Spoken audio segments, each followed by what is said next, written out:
সূত্র ধরেই আমাদের যে ছাত্র ভাইয়েরা তারা যে আন্দোলন করলেন, এই আন্দোলনের ভিতরে তিনটা উদ্দেশ্য ছিল। কয়টা উদ্দেশ্য ছিল? কথা বলেন।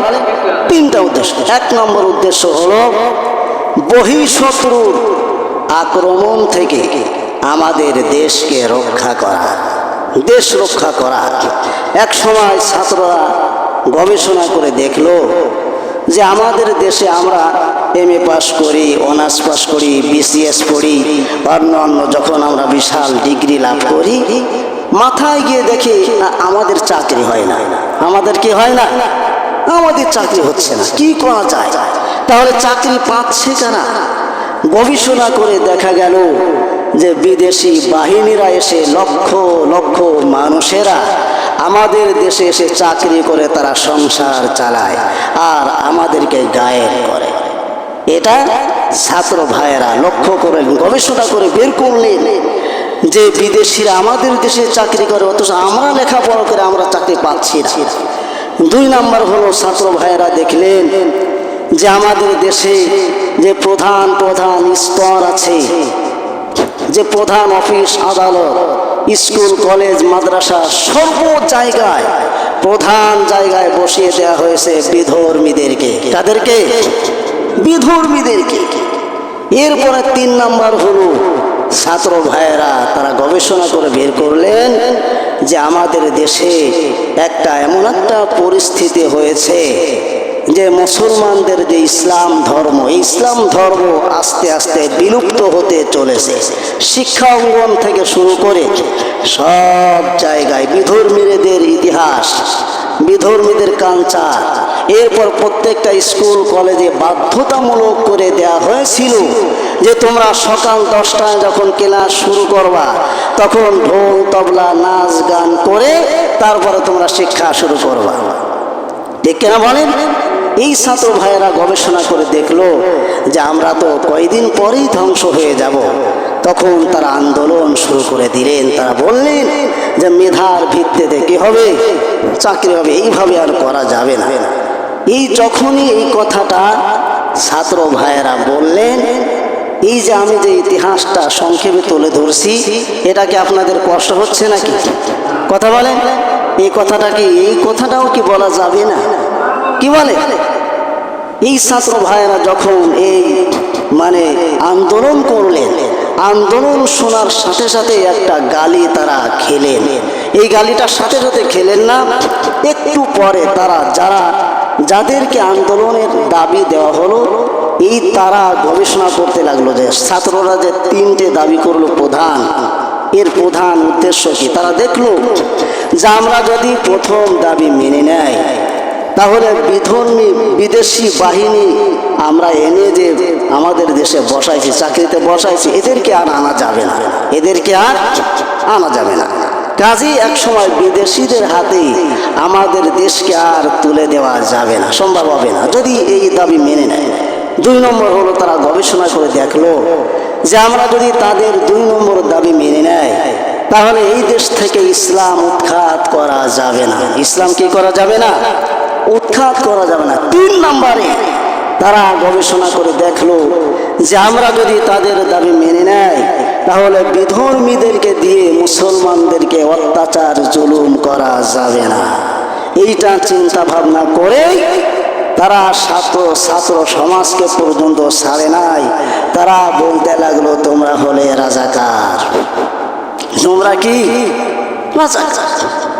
রাসূলুল্লাহ সাল্লাল্লাহু আলাইহি ওয়াসাল্লাম যখন কালিমার দাওয়াত দিলেন, সাথে সাথে কিন্তু রাসূলুল্লাহকে গালি দেওয়া হয় নাই। রাসূলুল্লাহ একদিন সকালবেলা পাহাড়ে উঠে সকল লোকদেরকে ডেকে বললেন, ও আমার এলাকার মানুষেরা শোনো, তোমরা তো আমার আলামিন বলো, মুহাম্মদ বলো, ভালোবাসো, আমাকে বিশ্বাস করো, আমার কথা কি সত্য না মিথ্যা? তখন তারা বলল, হ্যাঁ তোমার কথা মুহাম্মদ সত্য। তখন রাসূলুল্লাহ বললেন, যদি আমার কথা সত্য হয় আমি একটা কথা বলবো, আমার এই কথাটা বলার আগে আর একটা কথা আমি বলবো, তা হলো আমি যদি তোমাদেরকে বলি যে পাহাড়ের পাদদেশে একটা বাহিনী আছে, কি আছে বলেন? একটা বাহিনী আছে, এখনই তোমাদেরকে আক্রমণ করবে, তোমরা ধ্বংস হয়ে যাবে। যখনই রাসূলুল্লাহ কথা বললেন, সাথে সাথেই এই মুশরিক বাহিনীরা বলল, হ্যাঁ তুমি যা বলো তাই সত্য। কি কথা বলছেন, সমস্যা?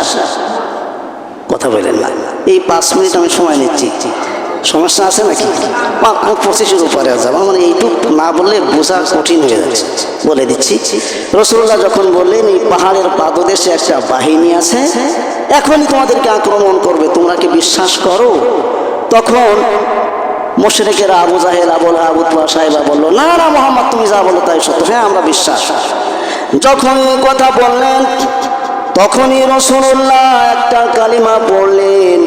রাসূলুল্লাহ পড়লেন, লা ইলাহা ইল্লাল্লাহ মুহাম্মাদুর রাসূলুল্লাহ সাল্লাল্লাহু আলাইহি ওয়াসাল্লাম। রাসূলুল্লাহ যখনই কালিমা পড়লেন, সাথে সাথে আমরা বলি যে সাথে সাথে আবু লাহাব একটা পাথর ছুঁড়ে মেরেছিল, সাথে সাথে মারে নাই। আরবের লোকেরা ছিল হলো আরবি ভাষায়। কোন ভাষা? রাসূলুল্লাহ বলেছেও আরবি ভাষায়। কাজী আরবি ভাষার সাথে যখন মিশে গেল, তখন আবু জাহেল, আবু লাহাব, উতবা, সাইবা দ্রুত গবেষণা করা শুরু করে দিল। এই আবু জাহেলকে বলা হতো আবুল হিকাম। কি বলা হতো? বিশাল জ্ঞানী ছিল। পৃথিবীর ভিতরে সর্বশ্রেষ্ঠ জ্ঞানী যে কয় ব্যক্তি ছিল, তার ভেতরে আবু জাহেল ছিল, মানে তার ভেতরে একটা নাম্বারে ছিল সে। আবু জাহেল চিন্তা গবেষণা করতে লাগলো, আবু লাহাব চিন্তা গবেষণা করতে লাগলো যে এই কালিমার অর্থ কি। আমরা তো কোরআন আগে তেলাওয়াত করি, তারপরে আপনাদেরকে অর্থ বলে দেয়, তারপরে না আপনারা বোঝেন নাকি? কোরআনের আয়াত যখন আমরা পড়ি, আপনারা কি বোঝেন অর্থ? বাংলা বললে আপনারা বোঝেন, কিন্তু আরবি ভাষায় রাসূলুল্লাহ আরবি ভাষাই বললেন, সাথে সাথে বুঝতে দেরি হলো না। তারা এই গবেষণা করতে করতে 3টা অর্থ তারা পেল। কয়টা অর্থ?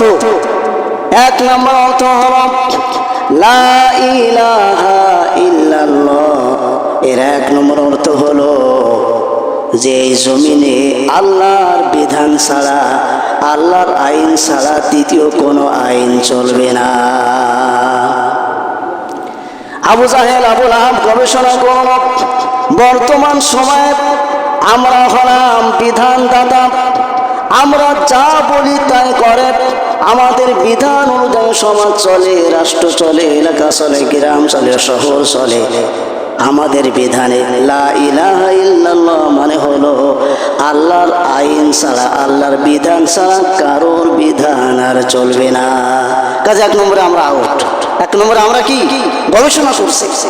2 নম্বর লা ইলাহা ইল্লাল্লাহর অর্থ হলো আল্লাহ হলেন হায়াত দাতা, মউত দাতা, রিজিক দাতা।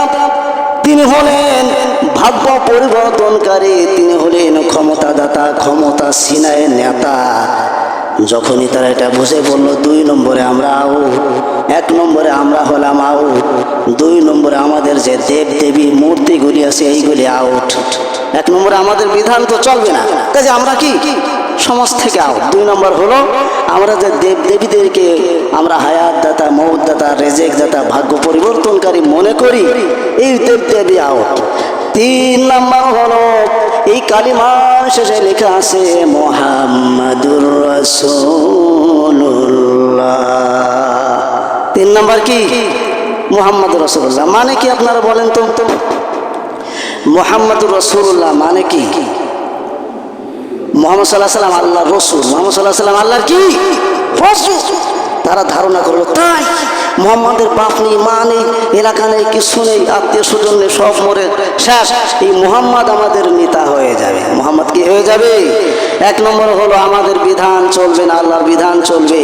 লা ইলাহা ইল্লাল্লাহু মুহাম্মাদুর রাসূলুল্লাহ 3টা অর্থ আপনারা মুখস্থ করে নেন। 1 নম্বর হলো আল্লাহর বিধান চলবে, আমাদের বিধান চলবে না। 2 নম্বর হলো হায়াত দাতা, মউত দাতা, ক্ষমতা দাতা, সবকিছুর মালিক কে? আল্লাহ।